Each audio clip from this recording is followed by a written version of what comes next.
चलिए चलिए चलिए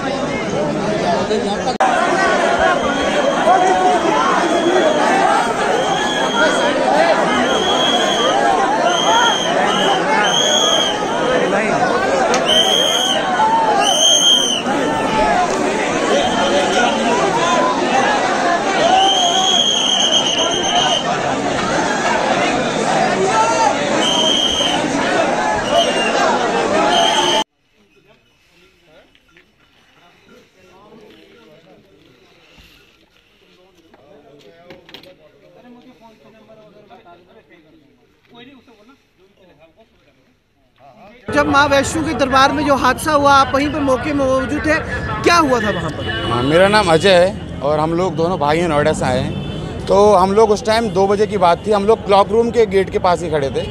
तो हम लोग माता के भवन के लिए एंट्री कर रहे थे और वहाँ से कुछ लोग भीड़ थी, वो क्लॉक रूम में अपना सामान जमा कराने के लिए जा रही थी। तो वहाँ पे हुटिंग से हुई थी कि पत्थर गिर रहा है, यानी कि जो लैंडस्लाइड हो रहा है उसकी वजह से भगदड़ से एकदम से स्टार्ट हुई। और जैसे ही भगदड़ हुई उस टाइम वहाँ पे पुलिस प्रशासन भी चौकन्ना नहीं था और पुलिस प्रशासन के जो जवान थे वहाँ पे बहुत ही कम संख्या में मौजूद थे, जो कि पूरी भीड़ को कंट्रोल नहीं कर पाए, काबू नहीं कर पाए। उसकी वजह से भीड़ बेकाबू हुई और ये हादसा हुआ।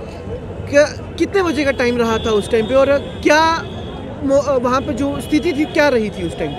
रात 2 बजे का टाइम था और स्थिति बहुत ही मतलब डरावनी हो गई थी, क्योंकि हम लोगों को जो जगह मिलती, जो पिलर के साइड वाला रोआ है, वहाँ से हम लोग भाग रहे थे और पीछे हम लोग देख रहे थे कि मतलब एकदम से भीड़ एकदम ऐसे आ रही थी।